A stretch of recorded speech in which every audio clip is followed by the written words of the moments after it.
Today we are checking out dangerous kids reacting to life sentences, my bro. Kids! This is crazy. Welcome to the channel, guys. Don't forget to like the video and let's go, man. I'm very tempted to just say I'm not going to accept this sentence agreement. We'll go to trial, and if you're convicted of felony murder, you'll go to prison for the rest of your life. That means you'll die there. That's what I'm tempted to do. Yo, the way the judge just said die there, bro. At 16, you knew not to keep pounding your fist on that pillow with that little baby's head there. That little boy had to be terrified. I didn't mean to kill Oscar. Actually, I really didn't. I really think I did that. I didn't mean to hurt him.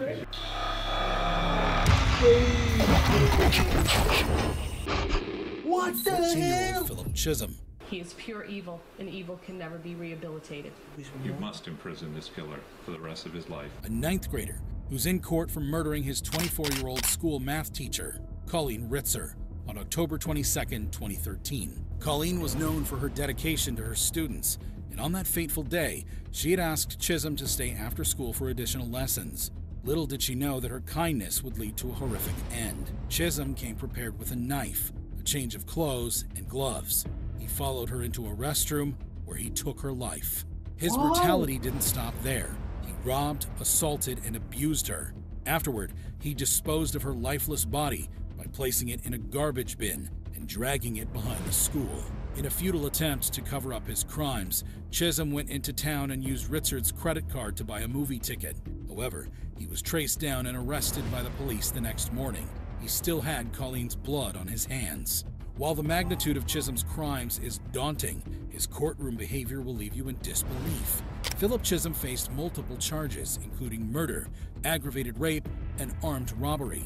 Throughout the court proceedings, Chisholm displayed a shocking lack of remorse, even as the victim's father read. I think this has to be children, what they go through in their lives, bro. There's no way you just born and you do these type of things, bro. Something switched off somewhere. His statement. Killer knew exactly what he was doing and has never shown remorse. His demeanor and actions demonstrated a complete disregard for the gravity of his crimes and the immeasurable pain he had inflicted on Colleen Ritzer's family, even in the face of a touching tribute by Colleen's brother. Put this animal behind bars for the maximum possible sentence.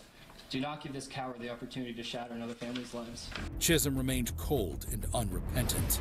His attorneys claimed that he was mentally unstable, but that didn't work. In February 2016, court will impose the mandatory life sentence for the murder of Colleen Ritzer and set a parole eligibility date of 25 years, the highest level our law allows.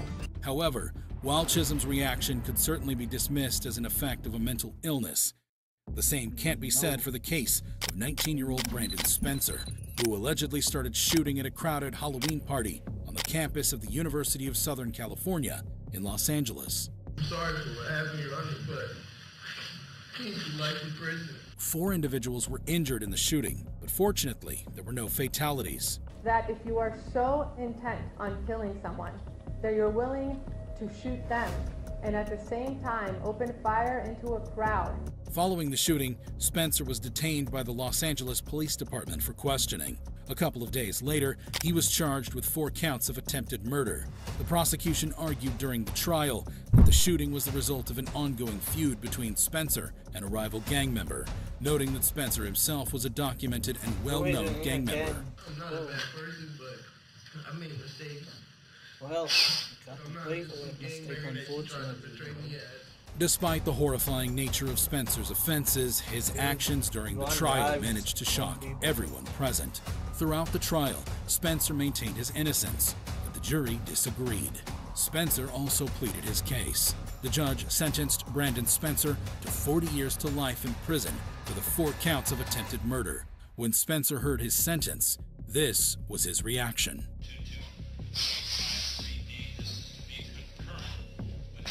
However, while Spencer's behavior raised eyebrows, it's nothing compared to the explosive actions of 15-year-old. Yo, this guy he's saying this person is bad. Then he tells you when he gets to the end of the person he just told you about.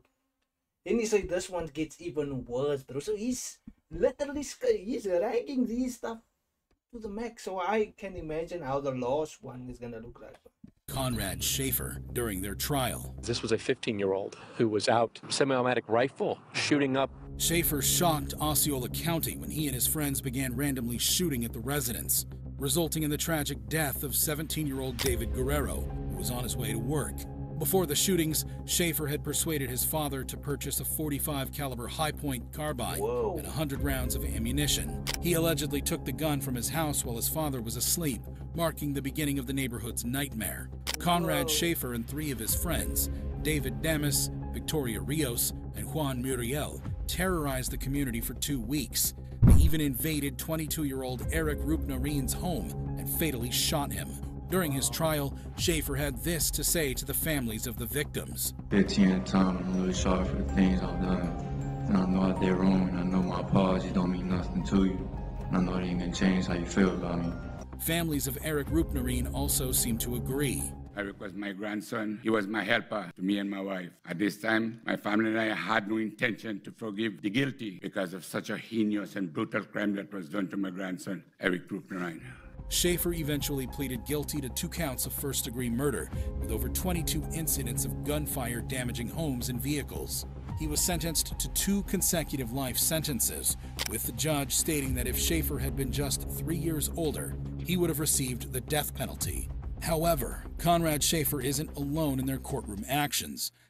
Let's not forget the infamous incident involving 15-year-old Martis Fuller, who's facing charges including murder in Kenosha County, Wisconsin. I stopped in my doorway and I looked at him and I said, "Oh my God, Martis."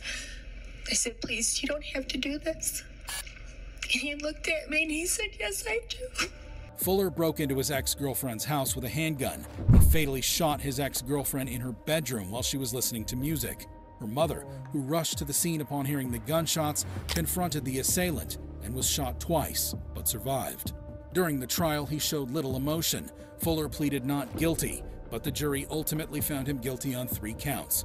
We, the jury, find the defendant guilty of first-degree intentional homicide. At his sentencing, Fuller, perhaps for the first time in the courtroom, displayed some emotion. However, he continued to assert his innocence and delivered a statement through his attorney, expressing his apologies to the family. Mr. Fuller's prepared a statement that he asked that I read on his behalf. Martis writes, "Wholeheartedly, I wanted to write this giving my sincerest apologies to this family I once shared time and love with. Truthfully, I am sorry about the pain you've all suffered through this, but more importantly, the loss of my ex-girlfriend, Kaylee, that I loved too. So I am sorry. Despite the hatred that is against me, I still am sorry. But I have to continue to stand innocent because I am. And I know that I've barely showed emotion throughout my time, but in all honesty, it is because it's hard to have tears left to cry knowing my mom lost a son, one of her children too. But I am sorry, and I hope you all can eventually see in your hearts and vision that I am not the person the media has made me out to be." The judge, however, wasn't convinced that Fuller could do better in the future. "You are a very dangerous and a damaged human being. So in the interest of protecting the public, acknowledging the seriousness of these acts, the court orders that on count 1, you are sentenced to life in prison without eligibility for extended supervision." Despite the gravity of his sentence, Fuller appeared largely unaffected. However, as we saw Fuller's unconcern with his sentence, it brings to mind the strikingly similar response of Jennifer Mee. When I walked off out to the corner, I heard the first gunshot. After the first gunshot, I ran. At 15, Jennifer Mee became popular as the Hiccup Girl due to her sudden bout of uncontrollable hiccups. She even appeared on shows and events. Eventually, she was cured, and her popularity ended. But Jennifer wasn't satisfied. She needed the fame, so she and her boyfriend, Lamont Newton, and another friend, Lauren Rayford, set up a robbery with victims she had met online. The trio lured a 22-year-old man to a vacant home where they robbed and fatally shot him, taking $50 as the reward. As if Jennifer's offenses weren't enough, her demeanor in court will leave you dumbfounded. At 19 years old, she was arrested on charges of first-degree murder. During her trial, this recorded call she made to her mother while in detention was played for the jury. Hello? Hi, Mama. Hello, Jennifer. What's going on? I'm in jail. Why are you in jail? From murder in the first degree. Oh. Who'd you kill? I didn't kill nobody. It all went wrong, Mama. Who are you trying to kill, Jennifer? Nobody. It wasn't even supposed to happen like that, Mom. Jennifer was sentenced to life imprisonment without the possibility of parole. Jennifer's co-defendants, Rayford and Newton, were also sentenced to life imprisonment for their roles in the murder. However, when emotions run high in court, the actions of Jennifer Mee and Alyssa Bustamante leave us questioning sanity itself. Was her throat cut? Whoa! And Alyssa said yes.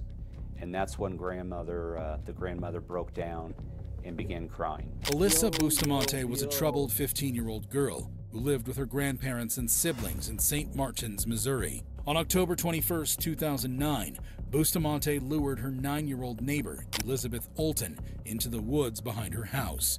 She strangled, stabbed, and slit the throat of the innocent girl, then buried her in a pre-dug grave. I just wonder what it would be like just to kill someone. See the life just drain out of someone. I wonder. She then went to a church. Oh my days, how can you? Wow, those people are touched, bro. Dance as if nothing had happened. If you thought Bustamante's crimes were reprehensible, there's more. Brace yourself for her shocking conduct during the proceedings. The police found Olton's body 2 days later after Bustamante confessed to the murder. She was arrested and charged with first-degree murder and armed criminal action. She pleaded guilty to a reduced charge of second-degree murder in exchange for avoiding a trial and a possible life sentence without parole.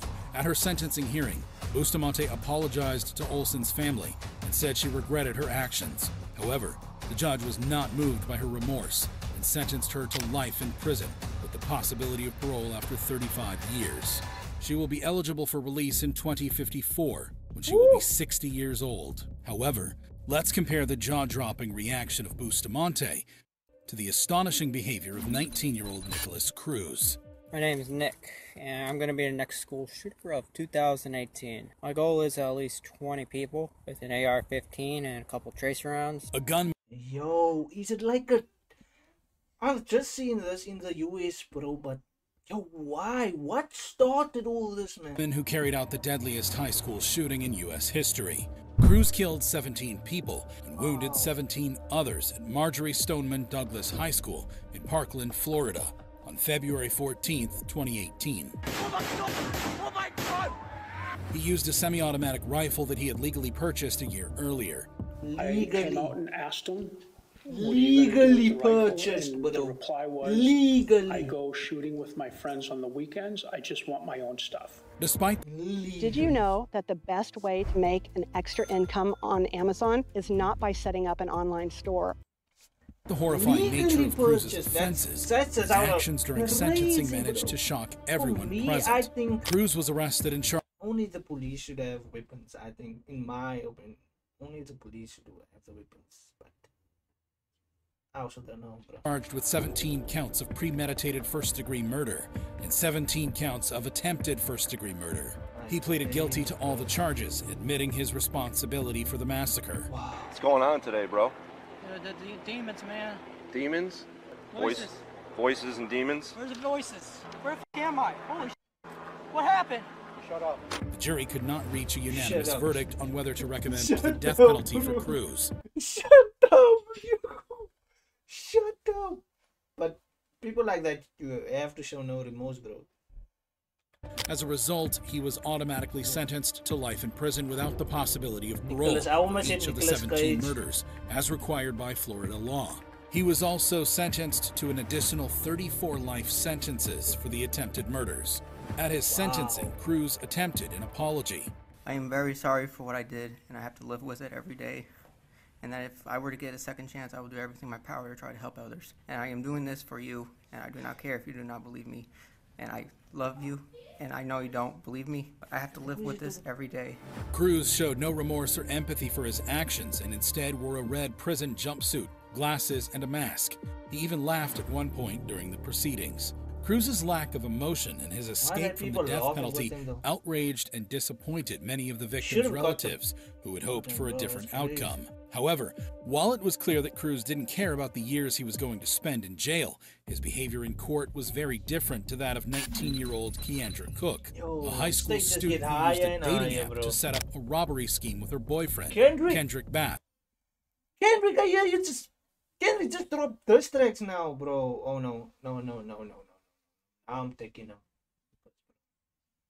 Sorry, bro. There's people that lost their lives, bro. There's people that lost their lives. I shouldn't make it. Sorry for that. I'm not gonna cut it out. I'm not gonna cut it out at all. School student who used a dating app to set up a robbery scheme with her boyfriend, Kendrick Bass. Cook lured Perry Nida, a Palm Coast man, to a secluded spot in South Daytona, where Bass and others attacked him and his friend, Emmanuel Purcell, who had accompanied him. Bass shot Purcell in the chest, but luckily he survived. However, what Cook did in the courtroom was even crazier. Cook was arrested and charged with principal to carjacking with a deadly weapon and principal to aggravated battery with a deadly weapon. Guilty of all three charges, sentence you to 20 years in state prison.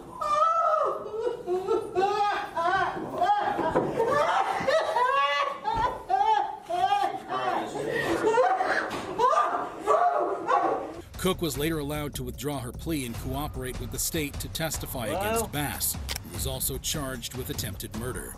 She entered a new plea deal. What happened? So they both attacked each other. What happened? This is crazy. And received a reduced sentence of 11 years in prison and 20 years of probation. You got good in you, and I think you got potential. Don't lose sight of that. She apologized to the victims and their families. I just want to say that I'm sorry to mom that her son had been shot, that I didn't even know he was going to get shot. My boyfriend and his friends did threaten me to do this. However, this wasn't the only time a convict freaked out during their sentencing. Take, for example, the case of 18-year-old Donta Wright, a teenager who was involved in the murder of Jordan Klee, a high school student and athlete in Ann Arbor, Michigan. Wright and two other youths planned to rob Klee of his drugs, clothes, and shoes, but Klee fought back. Wright then shot him in the back of the head, killing him instantly. Just when you thought Wright couldn't sink any lower, his behavior in the courtroom will leave you stunned. Wright was arrested and charged with felony murder, armed robbery, conspiracy to commit armed robbery, and felony firearm possession. The family of the victim read a very emotional victim impact statement. But this is how serious Wright felt about their pain. Sincerely hope that whatever it was you wanted so badly that you felt the need to murder my son was worth the next at least 52 years of your continued existence. You won't get the luxury of raising your child because you took mine away. When he was called to address the court, Wright shocked everyone. I'll tell y'all I'll be home soon, or I'll be Keon. I love my family. That's all you got to say. Wright showed no remorse or empathy for his actions. His attitude in court shocked and angered the judge and the victim's family. The judge reserved some choice words for him. I'm very tempted to just say, I'm not going to accept this sentence agreement. We'll go to trial, and if you're convicted of felony murder, you'll go to prison for the rest of your life. That means you'll die there. That's what I'm tempted to do.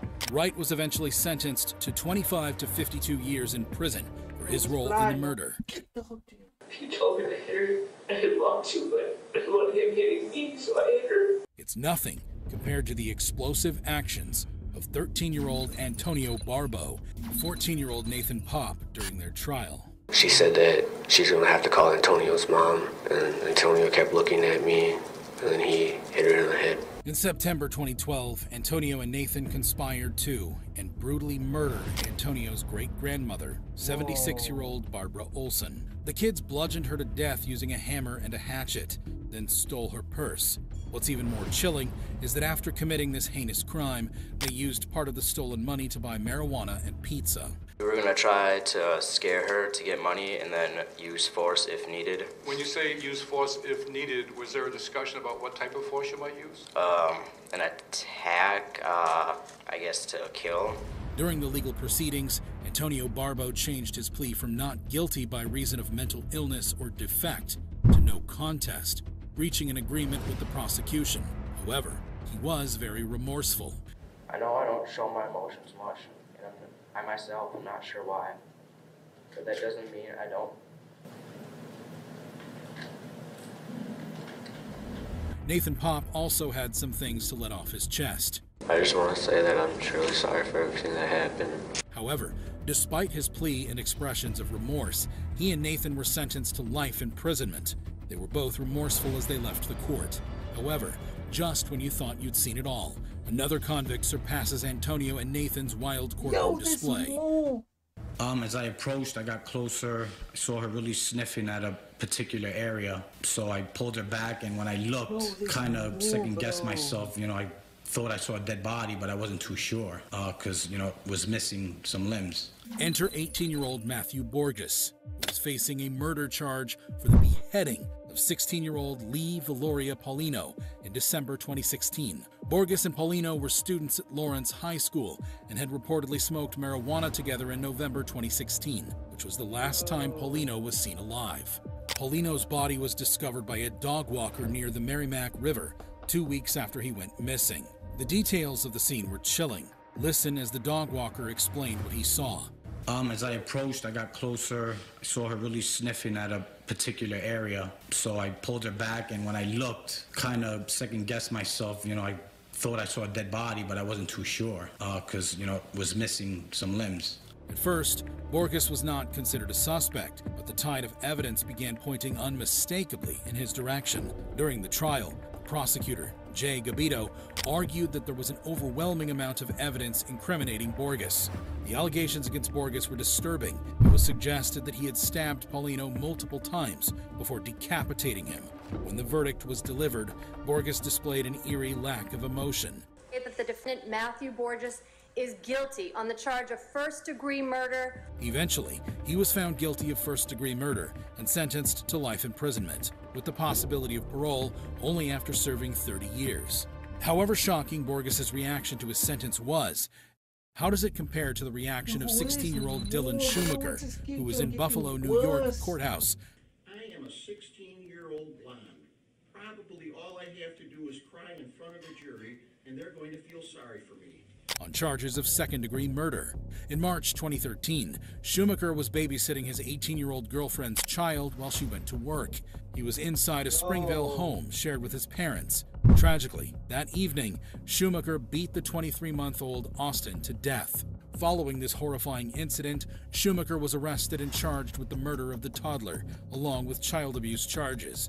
Schumacher claimed he didn't intend to harm the child or cause his death, stating that he was trying to get the child to stop crying. At 16, you knew not to keep pounding your fist on that pillow with that little baby's head there. That little boy had to be terrified. Probably he had a hard time breathing, and then you repeatedly punched him so hard as to cause his death by bleeding on the brain. Oh my days. If you thought Schumacher would be remorseful for his crimes, you're wrong. As Schumacher entered the courtroom for his sentencing, he couldn't even get settled behind the defense table before breaking into tears. That's right, Schumacher expressed how sorry he was for his actions. I take back what was done. I wish I could. I would give my life for Austin. However, it was all an act, and the judge wasn't fooled. The judge pointed out a recorded phone call between Schumacher and his mother. The record will show that you admitted that on July 23rd, 2013, this was like 11 years ago, bro. From the holding center, you stated, and I got a quote from the court reporter, I am a 16-year-old blonde. Probably all I have to do is cry in front of the jury, and they're going to feel sorry for me. Despite his second attempt at an apology, Schumacher was handed the maximum punishment of 25 years to life in prison. However, this sentence was later modified to 18 years to life. However, while some may attribute Schumacher's reaction to juvenile delinquency, this is Awaken to a world of wonder in Final Fantasy XIV Online. 18-year-old Shawnell Jackson was facing charges of murder in the Milwaukee County Courthouse. Jackson and his friend were out to rob when they crossed paths with 21-year-old Nathan Potter, a University of Wisconsin-Milwaukee college student, heading to his apartment. The friends approached Potter, demanding money, but Potter was only a student and had no money. When Jackson realized Potter had no cash to offer, he shot him, killing him. After the murder, Jackson fled to Mississippi, but was ultimately arrested, thanks to a tip from his uncle. You don't have enough time to think about a whole lot of things now, because you just can't take nobody's life. You know, that's just wrong. As if killing someone at 18 was not outrageous enough, Jackson's actions in court were even more dramatic. During his trial, Jackson's actions in the courtroom drew attention. Here, Jackson is gesturing towards the victim's family, totally unremorseful about his actions. Jackson was quickly escorted out of the courtroom, but as he was leaving, Jackson flashed a disturbing smile toward the grieving family. Now, at his sentencing, Jackson's mother had an opportunity to address the court. When I saw it on the news, I even cried. I'm like, oh my God, I can't imagine what that mother is going through. I never had a clue that my child had anything to do with it. My son is not a monster. He is not a monster. When Jackson was given the opportunity to speak, Jackson surprised everyone. I apologize for my behaviors. Please don't take my life from me. That's right. In a last-ditch attempt to save himself, Jackson pleaded for leniency and offered an apology for his actions. Now it is time for the judge to deliver his sentence. The need to protect the community, which I also fear for with Mr. Jackson, and I am going to sentence Mr. Jackson to life imprisonment without possibility for extended supervision. I know that that is something that is reserved for the most serious of cases, and Jackson was sentenced to life imprisonment without the possibility of parole. But when Jackson heard that he would be spending the rest of his life in prison, he couldn't contain his emotions.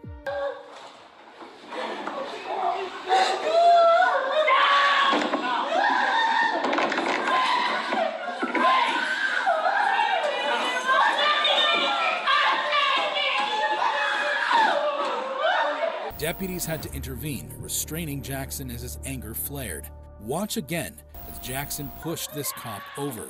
Fortunately, this cop was able to wrestle him to the ground, while this officer here unbuckled his pepper spray and put it to work. Amidst the chaos, a member of Jackson's family has a shocking remark for the Potter family. Eventually, Jackson was let out of the court to spend the rest of his life behind bars. But Nathan Potter's parents had a few things to say. Our little girl was afraid. She was afraid that he was going to try and kill one of us. I hope as he spends the rest of his life in jail. Jackson's friend and accomplice pleaded guilty to acting as the lookout in the crime and received a 12-year sentence. Despite the terrible behavior of Shawnell's family in court, the uncle who tipped off the police maintained his stance despite threats. However, this wasn't the only time a convicted kid freaked out during his sentencing. Your son is the victim and the killer is your granddaughter. Can you talk about that? She's not my granddaughter. Take, for example, the case of 16-year-old Sierra Halth and 18-year-old Aaron Guerrero. Where did the evil come that was bred into a soul that murders their own father? Who are facing multiple charges, including murder with a deadly weapon, arson, robbery with a deadly weapon, conspiracy to conduct robbery, and multiple counts of fraudulent use of credit or debit cards at the Regional Justice Center in Las Vegas. The teenage couple murdered Sierra's father, 45-year-old Daniel Halth. They stabbed him over 60 times and attempted to burn his body and house. Then, they took his debit card and fled to Salt Lake City, indulged themselves, and opened a YouTube channel where they callously shared information like this. Day 3 after murdering somebody. Whoa! Don't put that on the camera. The teenagers dated in 2020. Their parents did not approve of the relationship, forcing them to end it. On April 9th, 2021, Daniel's lifeless body was discovered in the garage of his Las Vegas home. The teenagers were subsequently apprehended in Salt Lake City. Throughout the court proceedings, the behavior of Sierra was starkly different from that of Aaron. Aaron Guerrero seems to be emotionally breaking down. When he was allowed to speak, he had this to say. I ask for forgiveness as I get sentenced today, and I hope it brings you a little peace. Meanwhile, Sierra Halth appeared disinterested, bored, and detached from the gravity of the situation. She claimed that her father had physically and sexually abused her. He locks me in place and starts pushing me and hitting me around. Eventually, they were both found guilty by District Judge Chiara Jones. 55 days credit for time served. That is a total aggregate sentence of life in the Nevada Department of Corrections with the possibility of parole up to 22 years of good service. And ordered to pay $5,000 in restitution. For Sierra's grandmother, a lot has changed. You're in a tough spot because your son is the victim and the killer is your granddaughter. Can you talk about that? If you thought these reactions were shocking, you'd be amazed at this video, the top 5 biggest judge explosions of all time. My word, bro. I have to check out that one as well. There's more. Oh my days. Guys, I'm gonna drop my Twitch link in the description, in the comments down below. Give me a follow there. We are going to go live. I don't know when, but we're gonna go live there and check out things like this, game, all kinds of weird stuff. That's crazy.